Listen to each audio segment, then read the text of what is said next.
Alright, welcome back everybody to YouTube channel BTCTV to second season of Blockchain Stars. Today we are happy to present you the second stage. During this stage, advisors will present the best projects to our judges, and each judge will be able to give a score to each team. You can also vote for your best project, and together we will calculate all those scores together and we will announce a winning grand final. So let's get started. This second stage of blockchain starts right now. So are you ready? Let's go.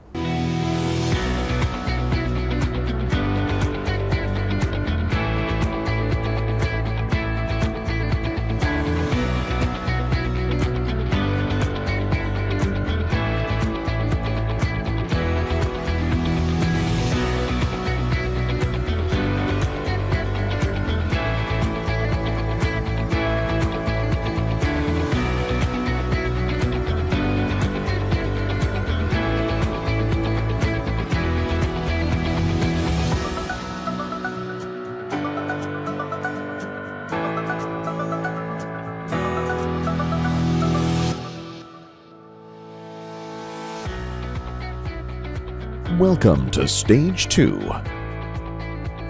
Blockchain Stars are proud to present our partners: X-Rates, BC and Law, the Blockchain Summit Austria, Malta Blockchain Summit. Welcome back everybody to YouTube channel BTCTV, and finally we are in the final stage of Blockchain Star season number 2. As you know, 12 companies participated in our TV show, and right now 4 companies are in the final stage. And during this stage, 3 judges, famous one, will give score to each team based on 10-point system, and also you can vote it. We will combine all those votes together, and we will see in the super final who is the winner of our TV show. So today on the line, as I said, 4 companies with us and famous judges. Right now, Mark Hamade is with us. Mark, thanks for joining us and for supporting us. And let's start actually our TV show with the first company with the company named Pink. So Robert, you are from Pink Company. You have 3 minutes to present your pitching to our judges. Cool. So let me just start by sharing my screen. Can everybody see that? Yeah.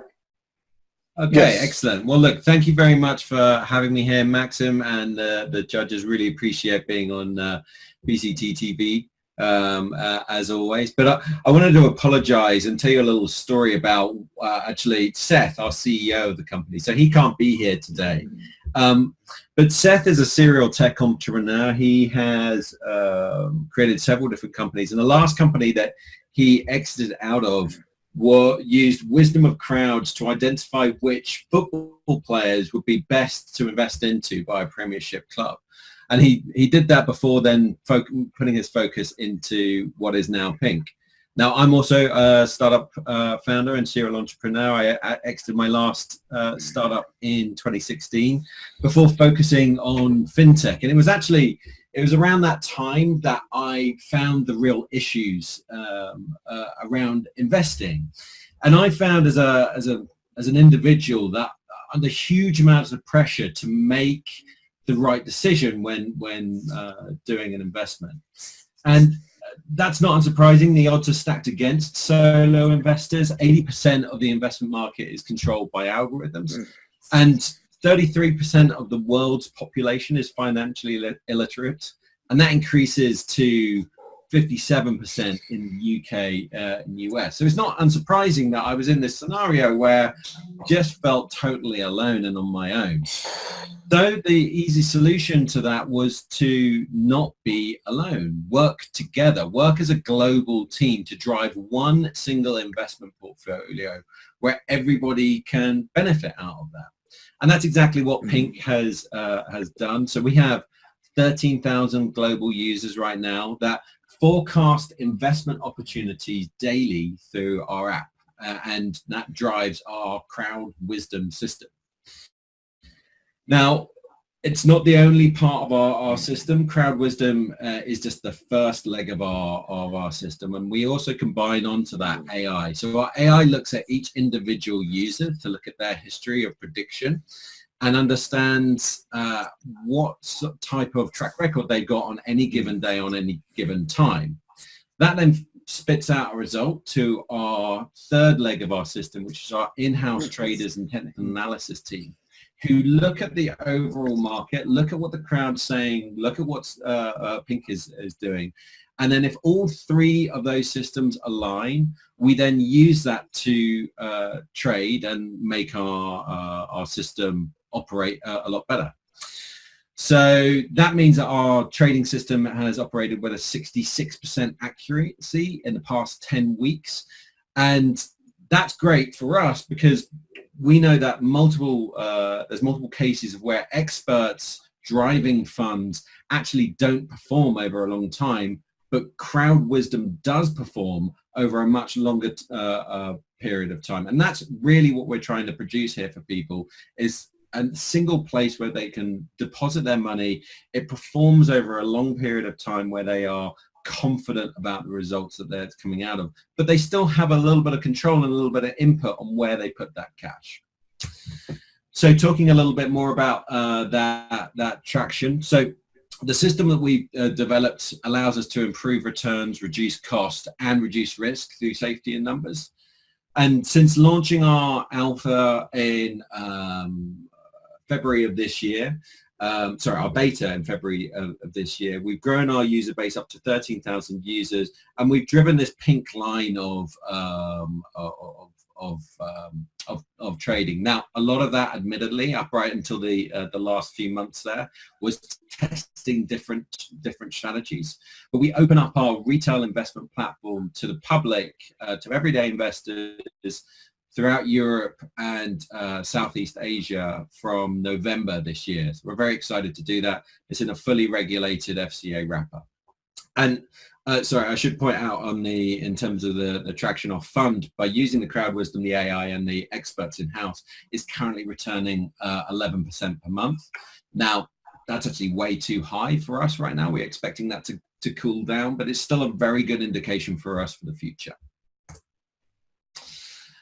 As I mentioned, we're opening it up to millennial investors later on this year, and that's a $4.5 trillion market that we're focusing on. But our sweet spot that we're really focused on right now, where our referral marketing hits best and where we gain most traction, is 28 to 45-year-olds who are slightly more entrepreneurial, slightly more risk-friendly.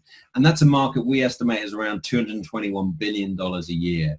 And that's growing massively as that age gap kind of moves more towards a more pension-friendly age, so you think.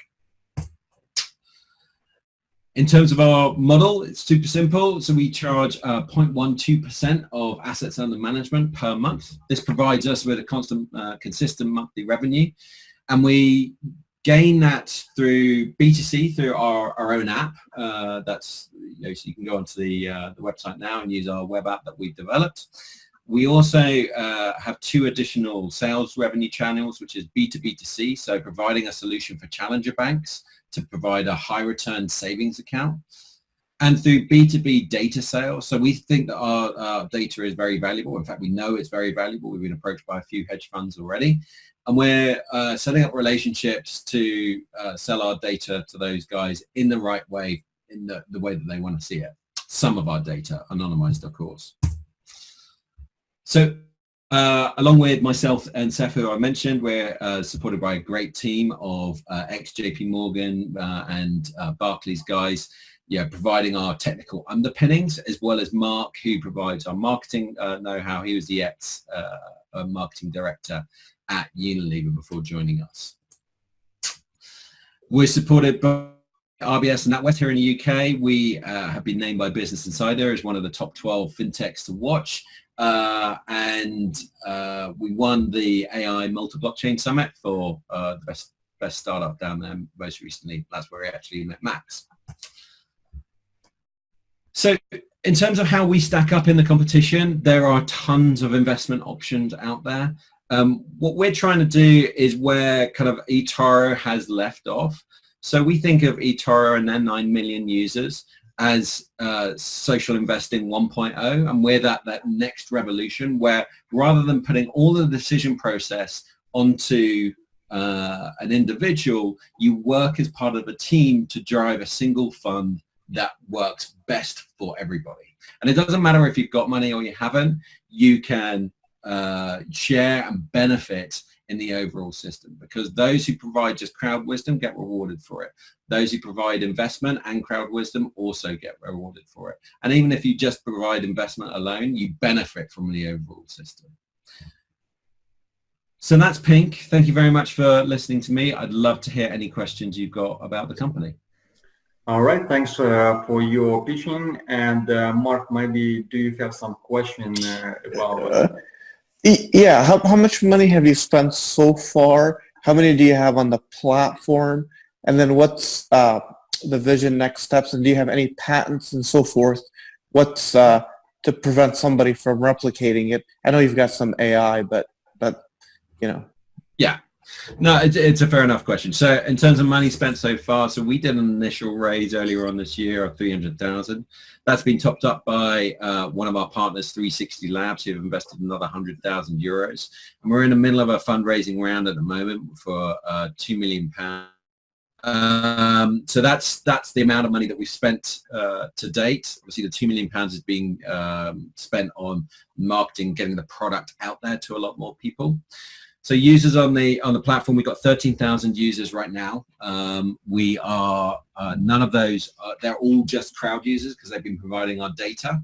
So when we turn on the investor retail part of the platform in November, we expect around 5 to 10% of those users to convert over to being crowd plus investors. And then we've got a new referral marketing scheme to kick in during November to accelerate the growth of that. In terms of AUM, so right now we've been trading with part of that 300K that we raised initially. So most of the trading history was with around 12,000 AUM, and we're just about to deploy another 100,000 into the fund. Excellent. So I like it. I like your exits. I like everything. One last question that I have is, how are you going to prevent like a Theranos? So Theranos to me is kind of like crowdfunded because, you know, Tim Draper really spoke highly of it, and he corralled everybody, and others corralled everybody, and he raised a couple of $1 billion. And it was, you know, she was a thief, right? Essentially. So yeah. What mechanisms do you have, or have you thought about that? Because that's essentially really, you know, one that is really, you know, forget the data. We all love it. Yeah. Let's go. You know? So how do we mitigate a Theranos? Well, there's the internal checks and balances that we've put internally. So for example, the investment committee that comes together every night is 3 individuals. One of them is external to the company. 2 of them are internal to the company. So there's always that kind of external viewpoint. All client funds go into a separate company and bank account entity that is just traded with. It doesn't hit anywhere near the kind of operating funds of the company. We are 100% transparent with exactly what we're investing into and when. That's another thing that's really important. The reason why we're called Pink is that because of you know, regardless of where you come from, your wealth, your background, your race, you know, underneath everything, we're all pink. We believe that this is for everybody, and we believe that transparency is key to that core messaging. So I'm not going to sit here and guarantee that somebody couldn't hack us and you know, take client funds. There is an obvious opportunity for that with any financial institution.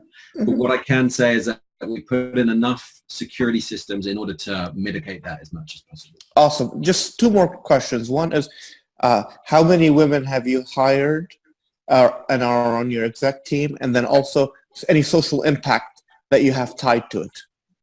Sure. So our CIO, who's recently left, was Maria Heisia. So she was ex-BlackRock, and we're sorry to have that she's now moved on, but she was working with the French government, and there was a little bit of a conflict of interest there. We've also got another intern working with our team. There's only 10 of us right now, so it is a small team. But our next 2 hires, we're actually planning on making that as female hires at the moment. But equally, we're an equal opportunities employer, so we need to make sure that we're employing the right person rather than based on gender and color. Of course. So forgive me, what was the other question? Any social impact are you tying to profits and so forth? So it's not so much to profits, it's where we kind of stand with the crowd and the investors. So you can come onto our platform and you can predict assets without any knowledge or any background at all. And you can earn a stake in the fund just by predicting. You don't have to put in any money at all. And that's really key for us in terms of creating that global diversity base for the crowd, but equally allowing people from backgrounds where they might not have as much money as we do in the West to participate and earn what is a pretty substantial fee. Okay. Fair enough. Right. Thank you. All right, thanks for your questions and answers, guys. And let's move to the second project. And I'm happy to present the second project is Membrana. This project has been voted by our audience, and it was saved by audience, and that is why you can see Membrana projects in the finals. Yuri, you have actually right now 3 minutes. Please be short and present project Membrana to our judges. Okay. Hello, everyone. It's nice to see you all again. My name is Yuri. I am CEO of Membrana Platform. I would like to start with some news and share the screen. Like this. So we did release a date on the platform yesterday, so I didn't have much time to prepare the fancy presentation, but I think it will be fine. In my previous speech, I presented the platform, which is a decentralized finance ecosystem. So today, I want to focus on the idea behind it. Sometimes I hear people saying that only technological projects can push the industry forward, like it's all about the transaction speed and scalability and blockchain 3.0. Yes, that makes sense, but they should not undervalue the infrastructural projects, because they are the ones that bring the adoption. Those projects support new people to come in and to stay in the crypto market. We at MBN team believe in safe and convenient crypto market, and we use blockchain technologies to provide peace of mind for our customers, even when working in a trustless environment. We are creating our ecosystem not only for experienced users, but for the new people to come. Of course, we have complicated technologies inside and some unique solutions we bring in, but that's not on the surface. For example, when you buy yourself a cell phone, you don't want to know what is inside. You want the reliable and easy to use tool. So this is the foundation we have in mind, and let me share why we believe it's so important. At this stage, it's true to say that the industry is in the early stage of its development. I can share some data with you, which will say that, which will indicate the numbers. This graph shows the estimated number of users on the crypto market compared to the mobile messenger apps. Does it seem to you? Because there are. Let me move this.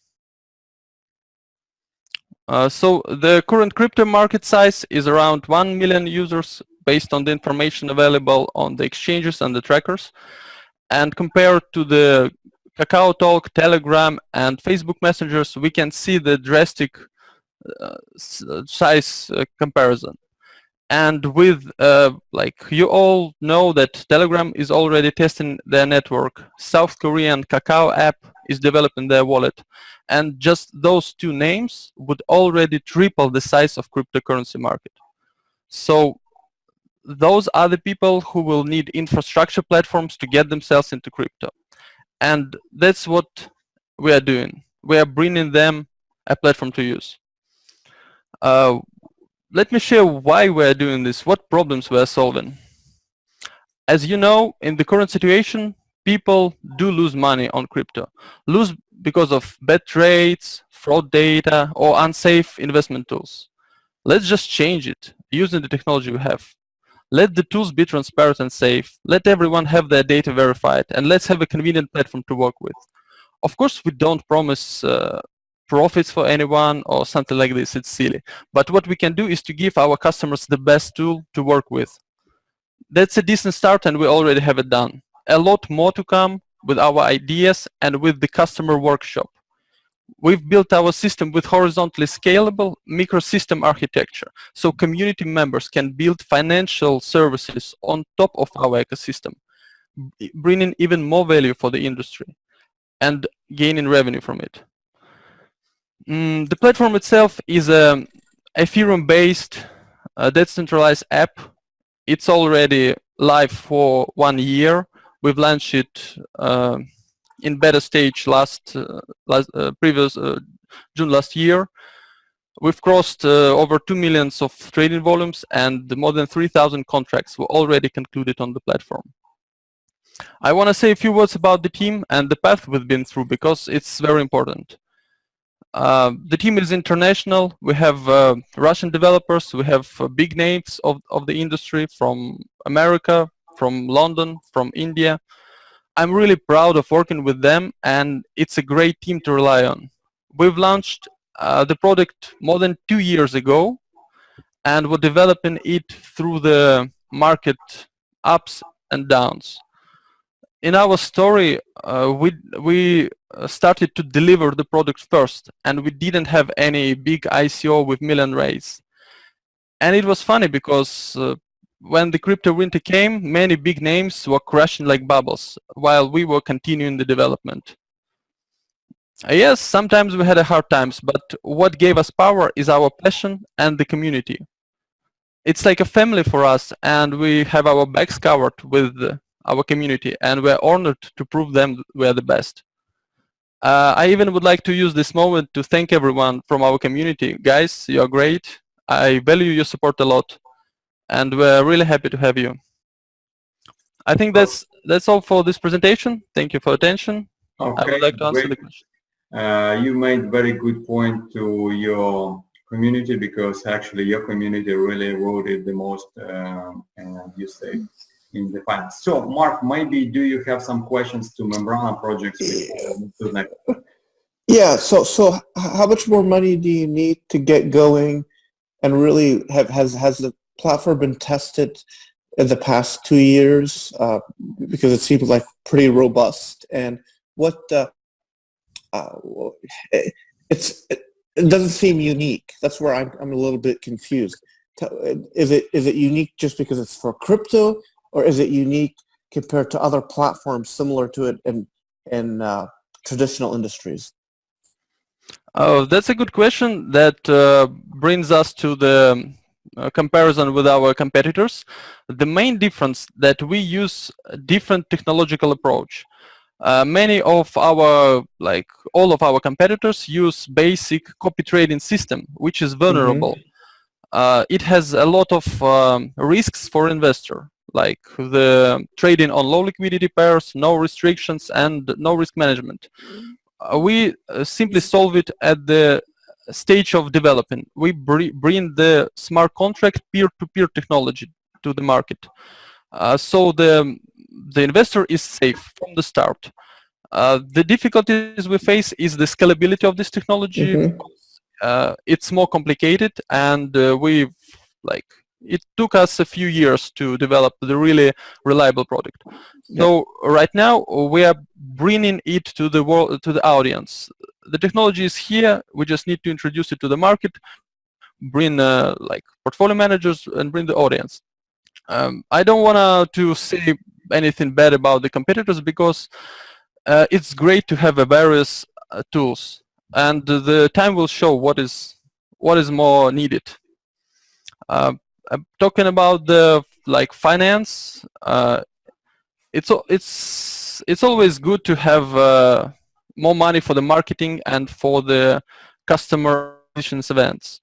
We don't rely on this event as the only way of survival. So that's free to say that we will develop further on. It's just a way of time to bring our final product to the market. Okay. Fair enough. All right. Thanks, Yuri, for your presentation. And let's move to the next project. The next project is Intelligent Fluids. Christian, the CEO of this project, is going to make presentation. So, Christian, you have 3 minutes to present your project. We are listening. Okay, thank you very much. Let me share the screen. Sure.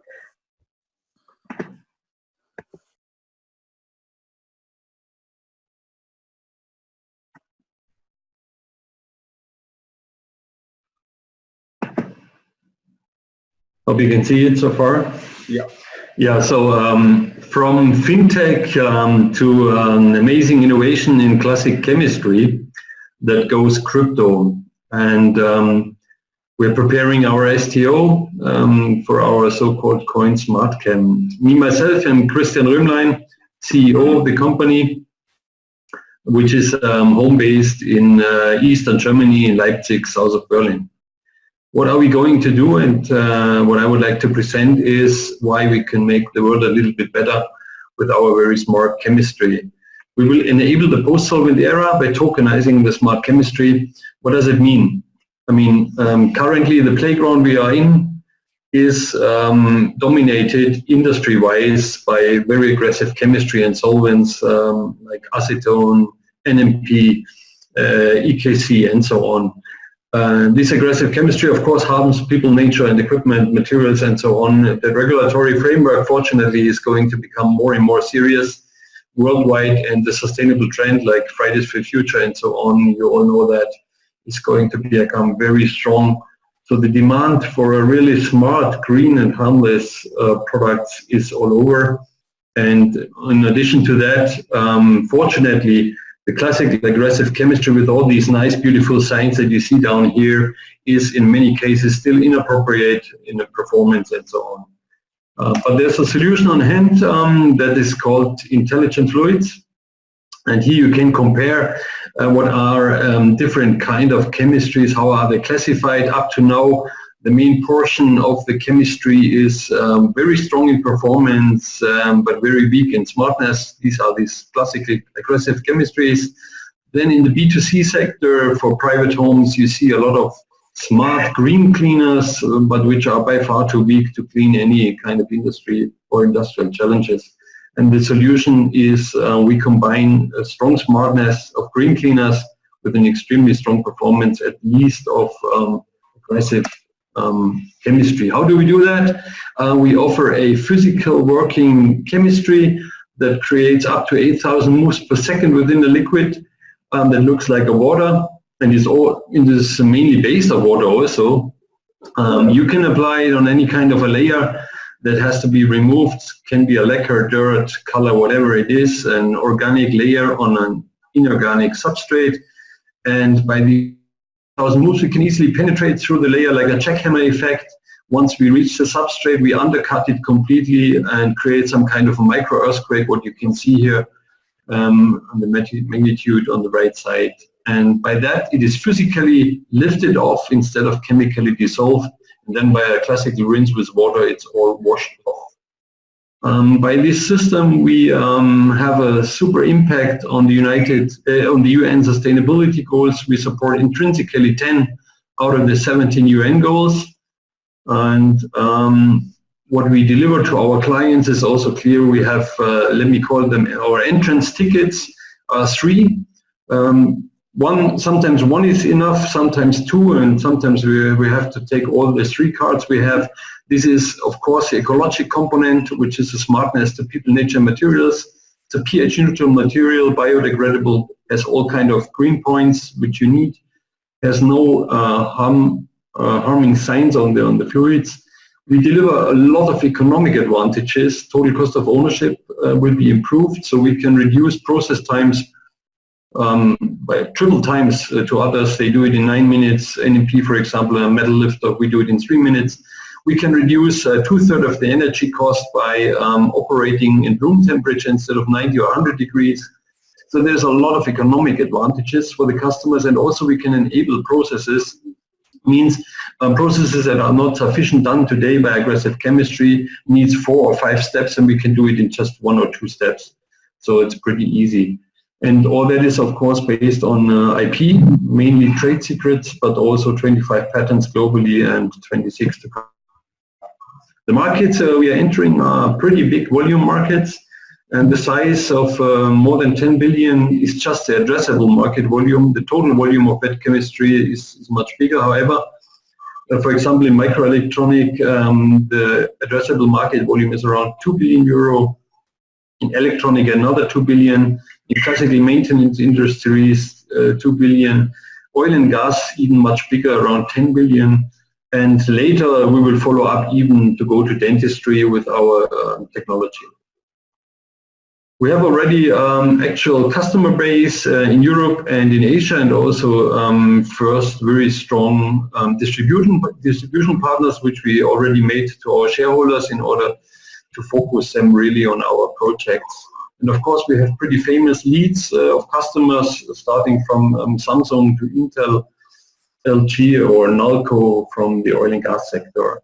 And these leads we are already in talks, not to say in qualifications step by step.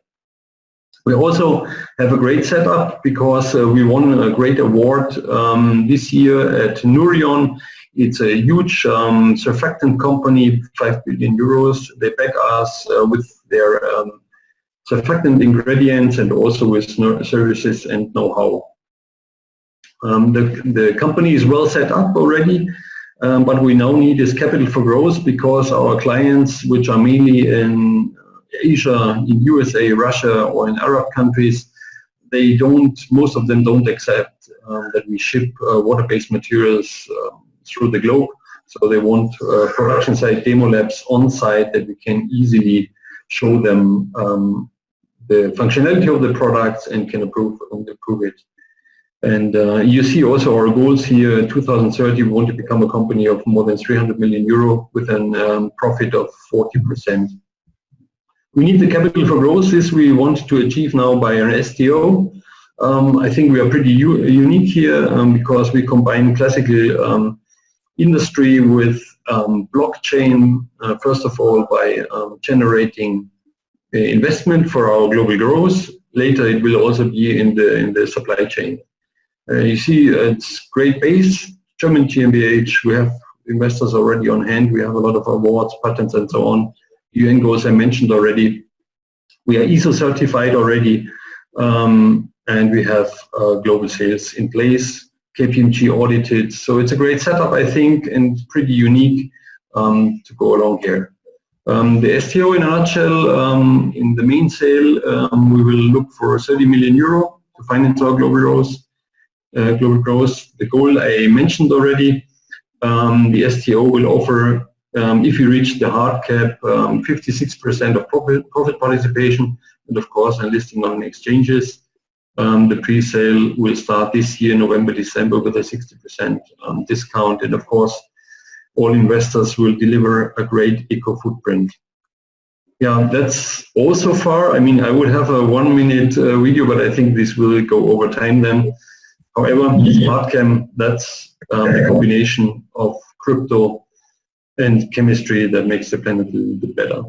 Yeah, let's stick to the time frame and let's go to the question parts. Mark, maybe you have some questions to this project, and if yes, let us know. Yeah, so I like the project. I'm familiar with it. It reminds me a lot of DuPont. Where I'm a little confused is, so is this like a division of a bigger company, or is this the actual company? And you must have been in business since like 2011 or 12 to have 28 patents, unless you bought those patents. And then my next question is, are you building patents to make products better because you're seeing the industry and the need, or is somebody like Procter & Gamble saying, we need XYZ, can you make it cleaner? Okay, first of all, we are not subsidiary of any bigger company. We're really self-founded. Of course, we have a track record of the company which focused first on low-hanging fruit markets like graffiti removal from facility cleaning and printing industry, which are not volume markets. By 2017, we completely reshaped the company, including shareholders. So we have also some kind of financial institutions inside, not classical VCs, but some type of VCs. And as you know, of course, everybody's looking for an exit, and for exit, you need some IP. Got it. Okay. Got it. How many customers are you going after customers, or are customers coming to you? Both is the case. Definitely. I mean, we're getting everyday inquiries from companies who want to get rid of these aggressive materials. And these are pretty big companies. Yep, absolutely. Okay, you've answered my questions. All right. I like it. Great. And we are coming now to the final part of participants' first one in our show. This is Operia IP Data. Christian on the line with us. So Christian, you have 3 minutes to present your project to our judges. Yeah, thank you, Maxime. And hello, everyone, and thanks for having me today. I hope you guys can hear me. Yeah. So my name is Christian. I'm a founder and CEO of Operia. Operia is a personal data marketplace. And I'd like to start the presentation with the reason why we're doing what we're doing. So the underlying problem for our data marketplace is that companies worldwide need consumers' data and opinions so that they can better understand their needs and requirements, which then allows them to design better products and services. Plus, they can even better tailor their marketing and sales activities. That's the reason why data brokerage is actually a $300 billion USD per year business, which has an annual growth rate of 13.5%. The only issue is that the current data brokerage business model is heavily broken. Today, data brokers are stealing consumers' data, mostly without their consent and without compensating them, and by doing so, they're heavily violating data privacy laws. This is about to be stopped because of all those data protection regulations which are coming out. The most famous one is the GDPR that we have in Europe.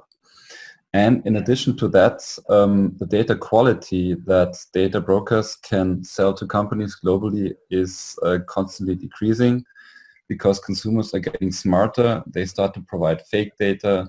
They're using the incognito modes of browsers and so on. So as you can see, the current situation is actually heavily broken. And the reason why I'm using that thumb down is you might know it from Facebook, and they are one of the main reasons why the situation is the way it is right now.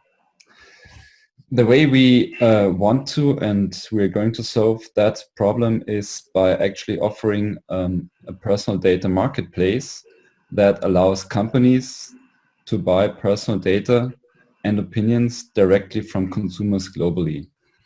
The way it works is actually pretty simple. Companies can send consumers data requests through our applications, and consumers can then sell their personal data, which is, for example, data from wearables, their browsing behavior, their opinions, directly to companies, and in return, we're getting compensated. The advantages are that on the company side, so that model gives companies a fast and easy access to global data and opinions. They get valid data of high quality because they can get it from consumers directly. Plus, they can get way more specific data than what they can get from data brokers today. So companies actually like that approach a lot. On the other side, consumers, they have full control over their data. The data privacy is completely protected due to encryption and blockchain technology, and they're getting properly compensated for their data. So also consumers like that approach a lot. Today, we have a product portfolio that consists of the main central application, which we call Aperia Studio. That's a web-based application that companies are using to buy data and opinions from consumers, and it has real-time data statistics built inside, so they get all the data that they buy is getting aggregated, plus we also do the related statistics. On the consumer side, we have an app for iOS and Android. We also have a browser-based application so that companies can embed, for example, surveys and data polls into their websites. Then we also have on the objective data side 2 solutions already. One is the Aperia emotion tracking. So we can track a user's emotion in absolute real time. That means a company can serve you, for example, an advertisement video. We track the emotions while you watch that video, and the company gets real-time statistics from thousands of users, how they like the video and what they like best about it. Then we do have patented eye tracking technology, which allows us to track through a browser or through our app where someone is actually looking at when, for example, browsing a website. So we can exactly tell if someone was seeing an advertisement, if someone was reading an article. So that's a huge amount of objective data that we can easily combine with subjective user data.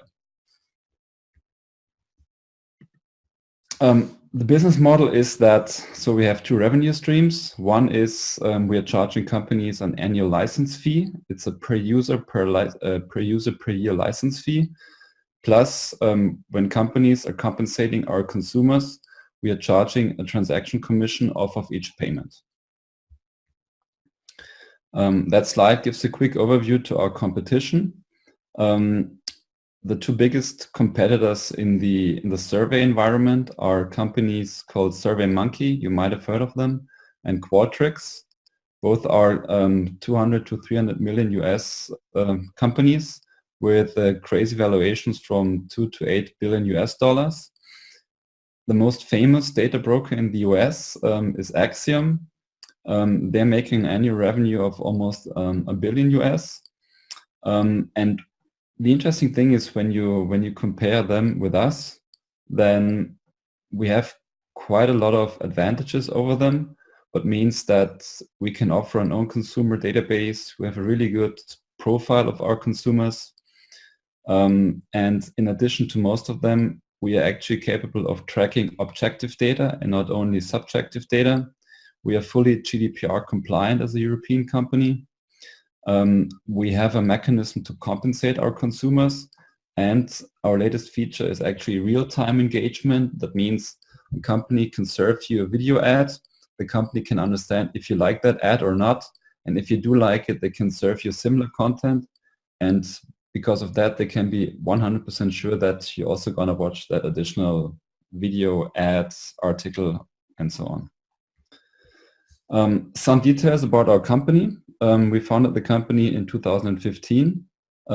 It's fully self-funded. We launched the platform in early 2017.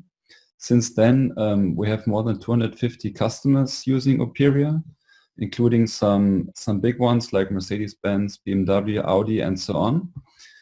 We have more than 200,000 consumers in our database. The revenue growth is from 80K to almost $1 million US this year. And we just have signed a big contract with a North American company, which is a publicly traded company on TSX, which has 150 million users and 10,000 customers. And we already did a readership survey with them, where we polled data from more than 1 million users. And in the next step, we're going to move as many users from them as possible onto our database, which will lead to huge user growth, huge customer growth, and also in consequence to huge revenue growth. That's it. Thank you so much for your attention and looking forward to your questions. All right, great presentation. Mark, maybe you have questions to appear together. Yes, so you seem to have a great platform. You understand what the others are doing and not doing and so forth. What mechanisms do you have to prevent from manipulating the data, and then also to make sure that the consumers are really saying what they're saying and telling the truth? Because that's a big thing, right? Data, absolutely, and people have been trying to solve that for many years, and really the closest has been Facebook, because I'll write down I'm depressed, and right away they grab that, right?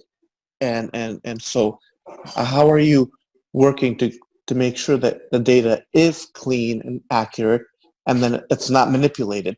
Now, I know it's not that bad now, but as you get bigger and bigger and bigger, right?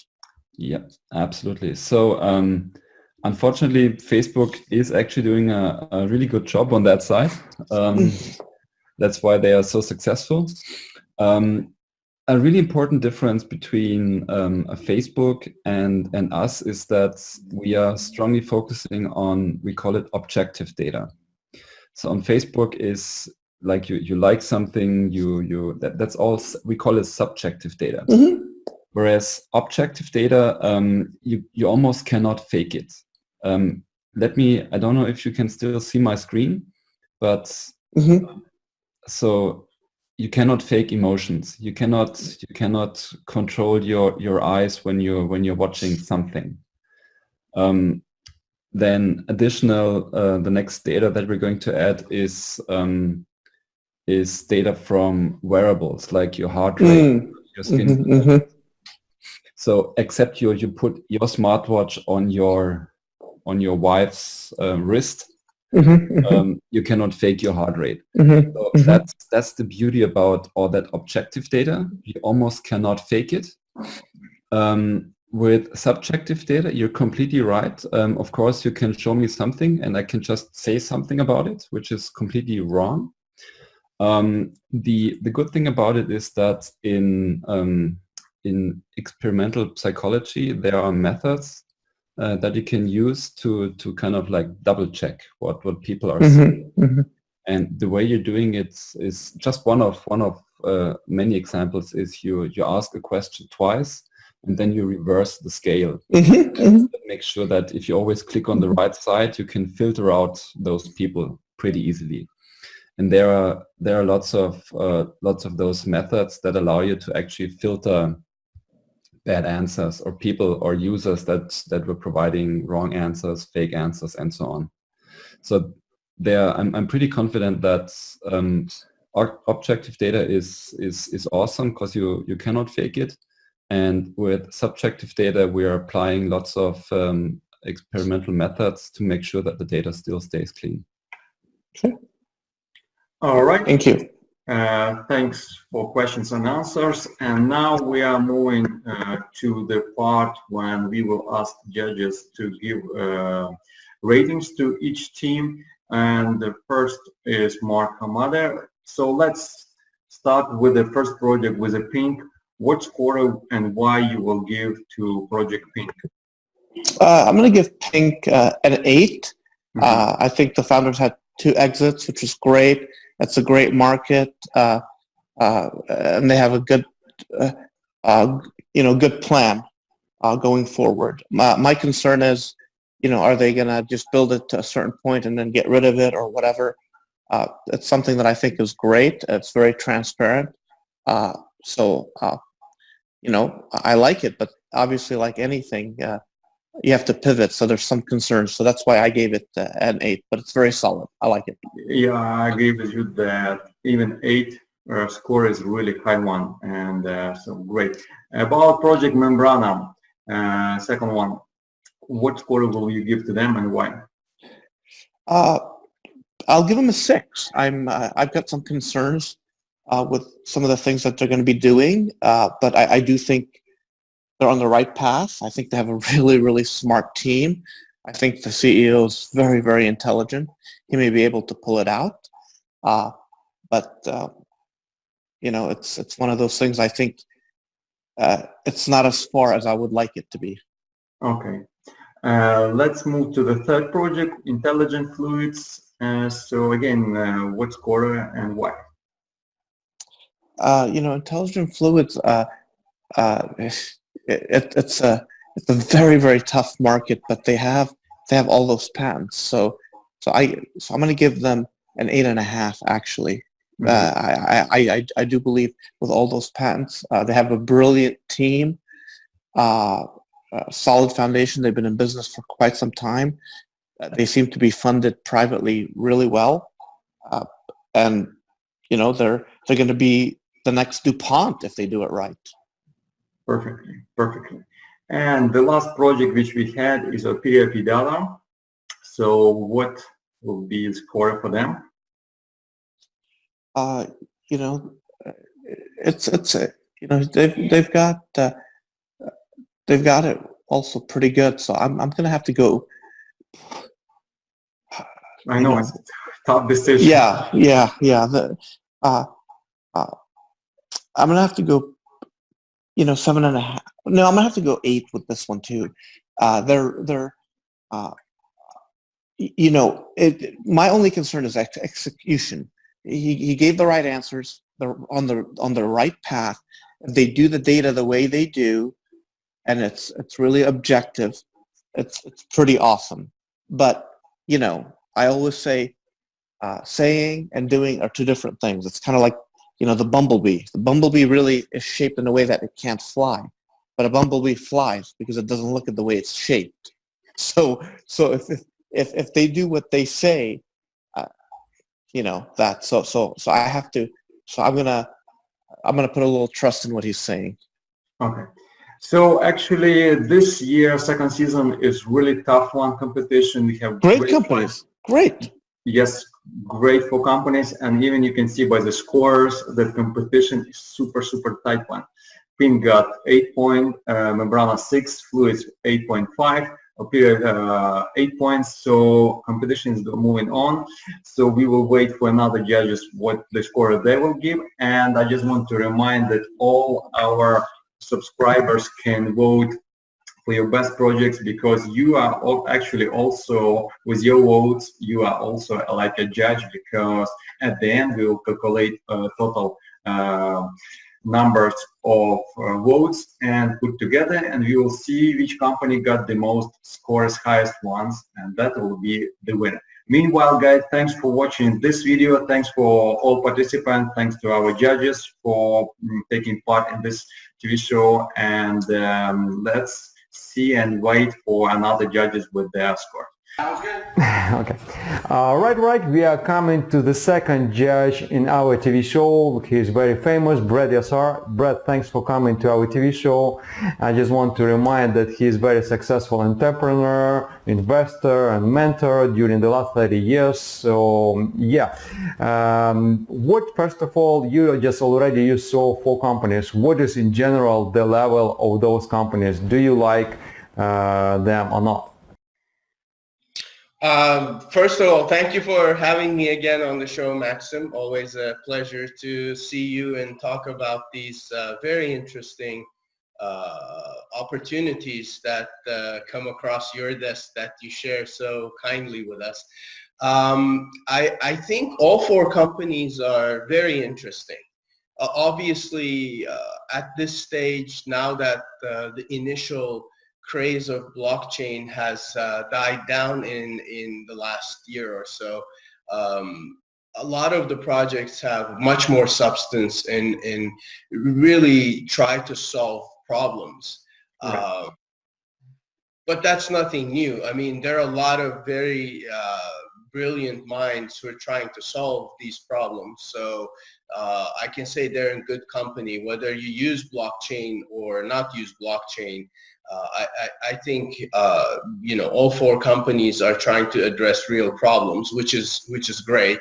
Now, how they approach it in how they can execute on that vision is going to be probably the challenge they all face. I see. Okay, now let's go more specific to each project. And the first project is Pink. What do you think about Pink project, and what score you can give to them, and why? I think Pink is a solid project.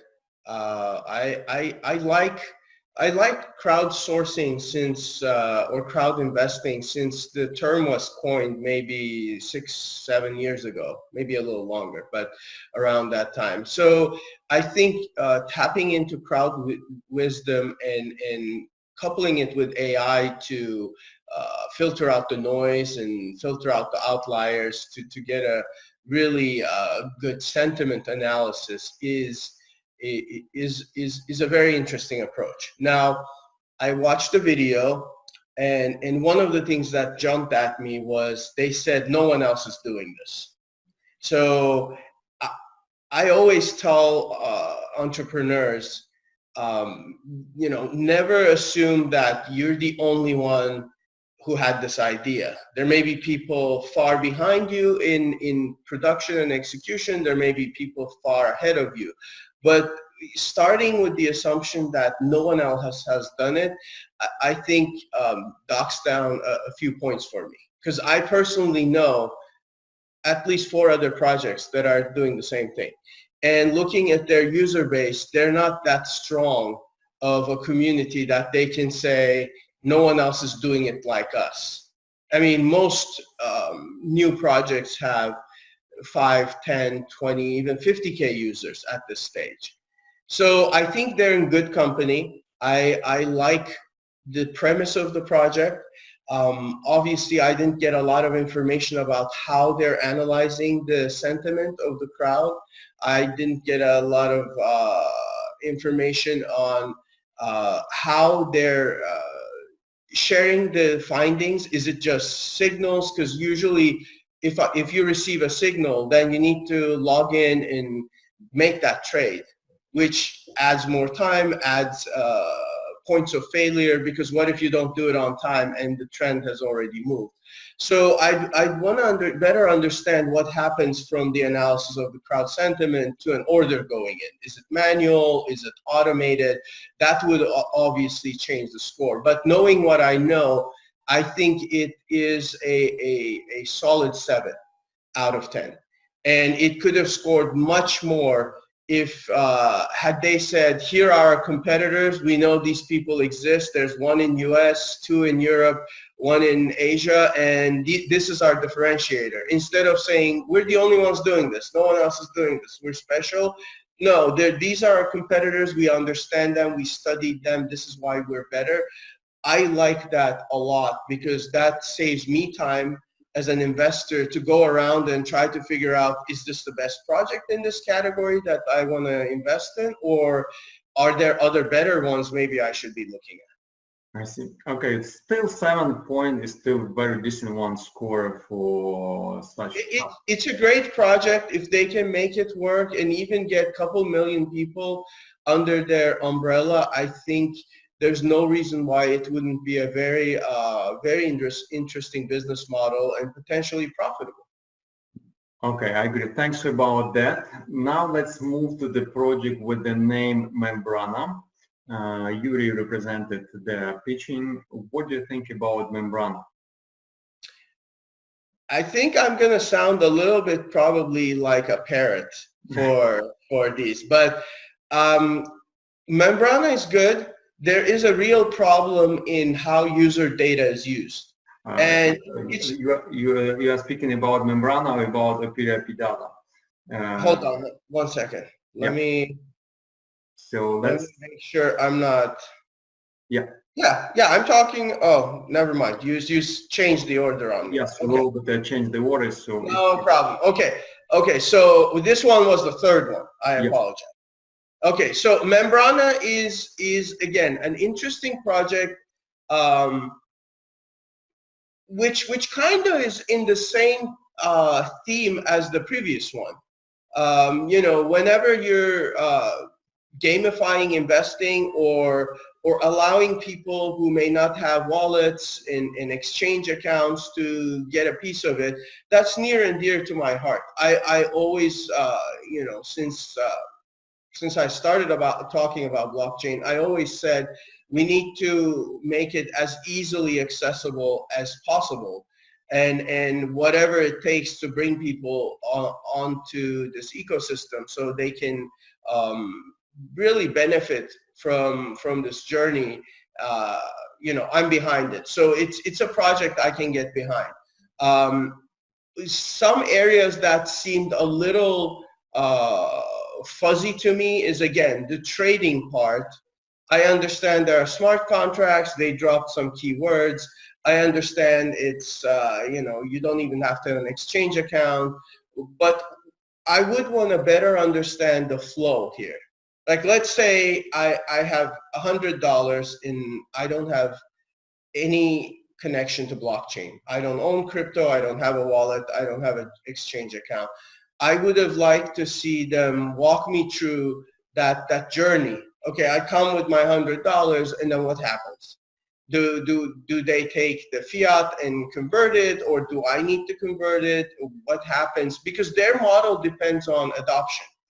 They need good traders, and they need people who want to mirror those traders or compete with them, or at least interact with them. That's going to create the community effect, the growth that they need. So how is that going to happen? I think was not really clearly described in the pitch. Now, if it's just a platform to gamify trading, that's great too.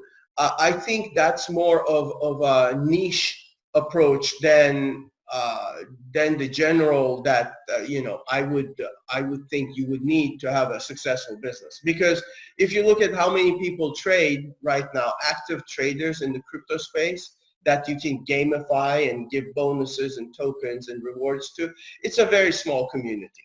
I mean, of the top traders, everyone knows each other. So if that's the target group, I think it could be a very interesting experiment.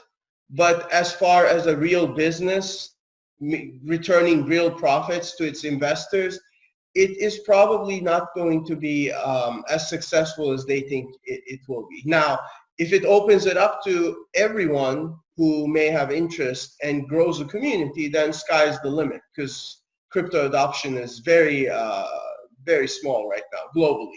We're not talking about our own circles, but when you open it up to all of the 7+ billion people, very few have crypto, very few have wallets, very few even understand enough to care about it. So it's going to depend on their approach.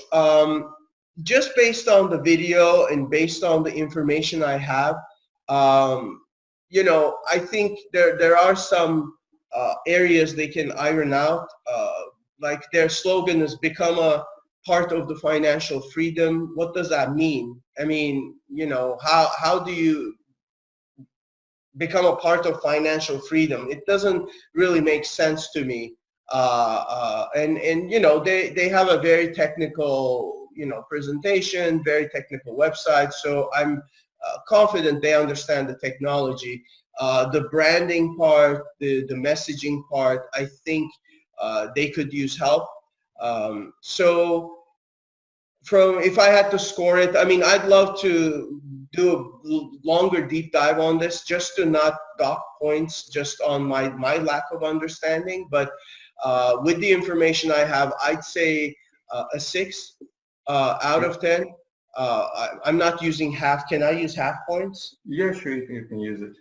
Okay, for future reference. But yeah, I think it's a 6, because it needs messaging improvement, it needs branding improvement, it needs to better define how it's going to grow. I mean, the idea is great, but if it only appeals to 1,000 people like you and I, and we use it actively, that's not a real business. That's not going to make anyone meaningful return. So it's just going to be a hobby site. That would be my initial concern about the project. All right, thanks a lot for your really great answer about that. And now, Leah, we mentioned about the PDIP data and personal data database. So let's speak about the PDIP data. Okay, so P-data, again, there is a problem with personal data mining, usage, and advertising right now. This was an obvious problem to solve, and there's many projects tackling this from different angles. This is why I was saying I'm going to probably sound like a parrot, because without knowing your competitors, you're not going to be able to compete with them. And again, this presentation doesn't mention any of the competitors. Like, there should be a matrix saying this is what the others are doing and this is how we're different, special, better, cheaper, more appealing to the crowd, to the users. I didn't get any of that information. The idea in and itself is solid. We need to solve the issue that began in the 80s. No one knows this, but all the governments and these large corporations started gathering a lot of data on unsuspecting individuals for the past 40 years almost, and it only became somewhat visible and a public issue when the AI kicked in and started giving such accurate analysis of who we are to these organizations in machine learning and infinite unstructured data points from social media, from your financial institutions, and all of it aggregated started becoming a little too much. So I think it is a good problem to tackle. They need a much more detailed roadmap to explain why they're different. I mean, just for transparency, I invested in about 3 companies in this space, 3 or 4 now. And, this would be something I would be very excited about if I knew the difference. I don't know the difference. So again, I think it would be safe to say that just saying your personal data is being used in ways that you don't want potentially, this is Vitalik's 6th idea or things like that, and comparing data to oil industry. These are good marketing gimmicks, but tell me why you're a better mousetrap than the dozen others that are out there that have done more than you have and again, the apps and everything, that's fine, but I want to understand why it's a better solution, like really high level. I don't care what the entry point is. It could be an app on your phone. It could be a browser plugin. It could be a neuro transplant. That doesn't matter. What matters is why am I going to use those things? Because it's not natural right now. We're not using something like this because we're used to going around, giving our data freely, and then complaining about it. But how are you going to change that behavior? So because I don't understand why this is a better mousetrap than the rest, I think this is a 6 out of 10 too. Room for improvement, but solid idea. Okay, cool. And thanks about your feedback. And we are coming to the last one, intelligent fluids, STO on blockchain from real business.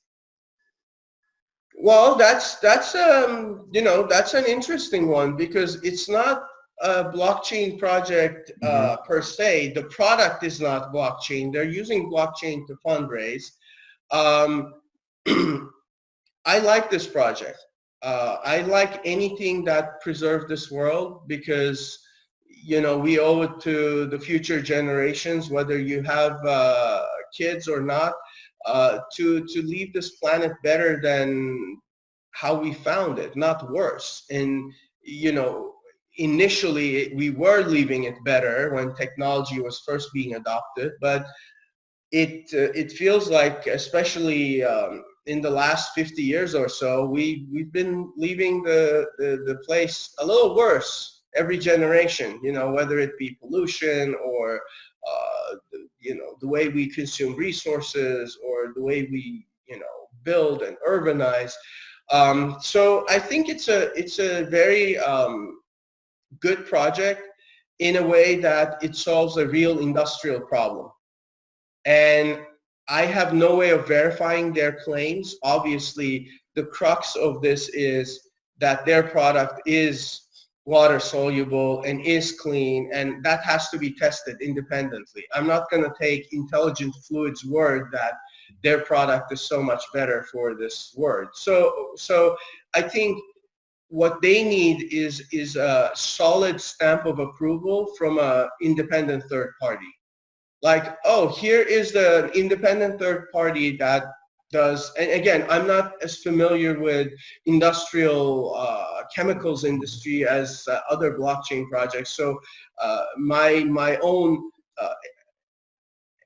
experience and knowledge limits me to maybe pass the best judgment here. But if what they say is true, and if this is much better product for the world than rest of it, I mean, it's, you know, if you can build something cheaper that works better and it's better for the world, it's the trifecta.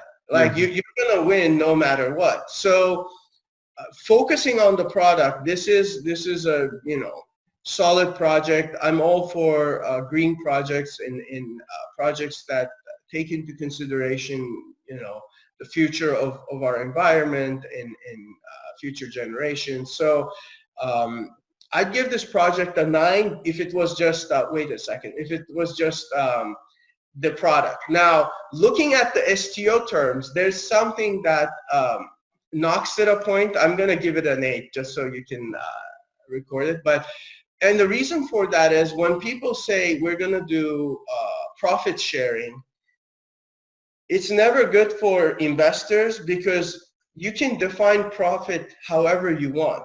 You can have $1 billion business that's losing money, right? You don't have to recognize profit. Anyone who's ever owned a business understands this.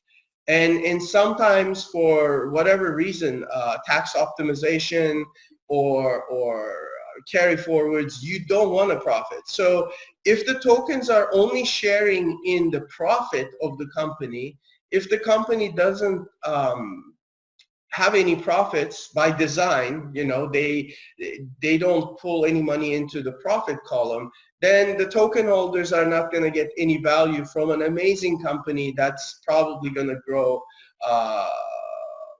very well, very rapidly. So I think the STO model should use some tweaks, and maybe instead of profit sharing, they do revenue sharing, because revenue is pretty, I mean, you can still nudge it left or right a little, but revenue is still pretty straightforward. You book the business, you get paid, it's revenue.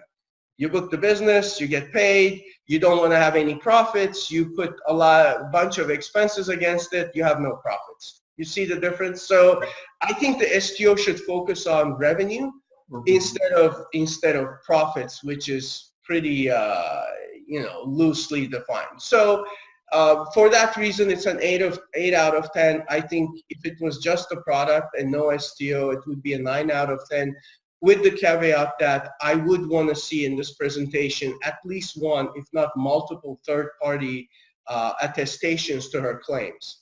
This is cleaner, works better for the environment. And if they have those, I mean, you know, this is a amazing business. I see. Brett, thanks a lot. It's really, really great feedback, valuable information for all our participants and for our subscribers. We got scores. Now we will make another recording from another judge. Then we will wait for you guys to vote for your favorite project. We will calculate all together scores and we will see who is the winner. Again, Brett, thanks for coming to our TV show. Wishing you good luck with what you are doing, and hopefully we can see each other very shortly. Thank you, Maxim. Thank you. It's a pleasure. Happy to be here. And, you know, anytime you need me, I really enjoy looking at the projects you find. They're wonderful. And you know, learning about these things because, you know, who knows, I may even invest in one of these. Okay, we are back to the final stage of Blockchain Stars. Right now on the line with us is third judge, Scott Stornetta. Scott, thanks one more time for coming to our show, and please tell us what do you think in general about 4 companies which you see right now in second season, because you participated in the first season. So what do you think the level of them different from the first season? Well, I think business models are becoming more sophisticated, and I think we have more integrated use for blockchain, and so I see some progress, I'd say, overall. Okay, thanks about that. So let's start with the first company which has been in our show, and that is company Pink. What do you think about their idea, and what score will you give to them based on 10-point system? Let me just make comments on each of the 4, and then at the very end, let's look at our scoring. I guess I really like the crowdsourcing of information. It's a well-established paradigm that you do, in fact, get better data. It would be nice if I could understand, if they explained in more detail what the AI aspect of it was.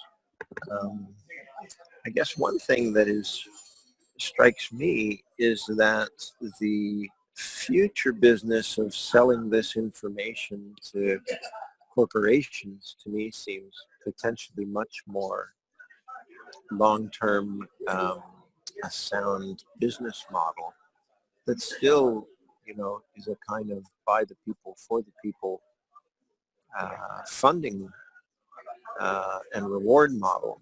But I would think that there would be many businesses that would be very interested in the crowdsourced information of these forecasters. I'm a little surprised that they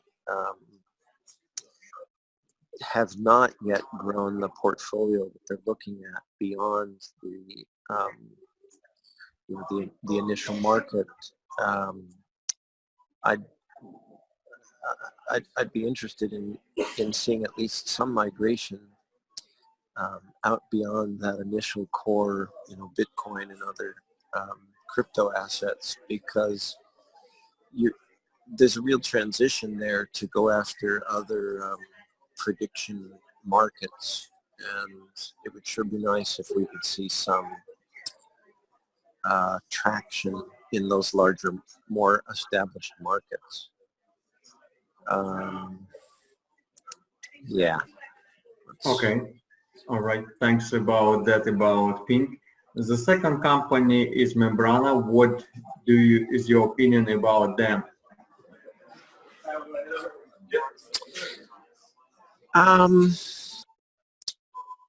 Yeah, I feel like there are other players out there. You know, it never surprises me that people seem to feel that when one asks about competition, that the response is, well, our product is really so unique that we don't really have, you know, any real competition. And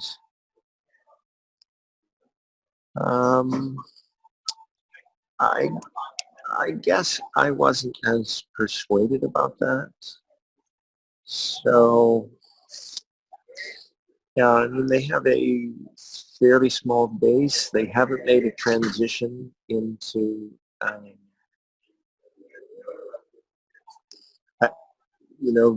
we're early on revenues. So I guess to me, it's simply that there are a couple too many question marks here. Okay. Yeah. Okay. I mean, obviously they emphasize that they have a team that draws on some good players, but it's not. I just didn't felt that they made their case. I see. No problem. Thanks for your honest feedback about them. Third company is Intelligent Fluids, about chemistry. Right. So Green Project, what do you think about them? I thought that was actually the most interesting of the entities because they're merging a conventional business model that has a very long sales cycle, by the way, with, I think, what's a novel application of the tokens, that I think appeals in an appropriate way to the whole ESG crowd. And I like the creative way that they're making use of that. I felt pretty positively inclined to what they're doing and the potential for growth. Obviously, when you see a sales cycle that's, unless I misunderstood it, is 2 to 7 years, that's not going to be an overnight success. But they have. It would be nice to understand better how diversified that revenue stream is. It's a good number for an early stage company to be hitting that $1 million threshold, but it would be nicer if I could know, one, how diversified that, how many separate contracts that represents, and two, if they could say something about partial progress, because obviously, to me, if they're talking about a 2 to 7 year cycle, there must be intermediate wins that occur where you don't get people around, say, on the entire product line or use across all of the applicable areas, but they've got to be partial wins, pilots, and things like that. I'd like to know a little bit more about that. But again, just given the data that we have, I'd have to say that that sort of hybrid with blockchain and ESG is my highest ranked offering. I see. Okay. And the last project is OP data, about personal data. What is your feedback about them? Yeah, again, this is like a Nielsen, at least in the United States. Well, again, I have been in the entrepreneurial space, and I'm, everybody has a dream. They seem to have a pretty viable business model and, a track record of 3 different years of growth. It seems pretty strong. Obviously, what hinges here is this prospect of landing what looks like a major partner that could dramatically change the approachable market. And obviously, the more detail I knew about that potential for a deal, the better. But I'd have to assume that, just given the information I have, that they are in a better position to argue for that arrangement, since they do have they have traction, a record of growth. And so for me, I rank them as our number 2 choice. Maybe we could circle back then and say that to me, it's the intelligent fluids that would be my top choice, followed by Operia, and then the PYNK.io, and Membrana at the fourth position. Now we have to assign on the absolute scale, right? A 1 to 10 scale. Yeah. So I'm going to put intelligent fluids at a 9. I'm going to put Operia at 7. I'm going to put Pink at a 6, and the final one at a 5. Okay. So we got finally the scorers. Fluids 9 points from Scott Stornetta, Operia Pidata 7 points, Pink 6, Membrana 5. Right. So the second stage is over. Now it is your time to vote for your best project, because your votes are very important for each project. Together with the judges, we will calculate together the highest scorer, and we will present a winner with the highest scorer in the final, who will get $100,000 from our partners. Meanwhile, thanks for watching this video, and see you in the next one. Bye for now. Blockchain Stars are proud to present our partners: X-Rates, BC and Law, the Blockchain Summit Austria, Malta Blockchain Summit.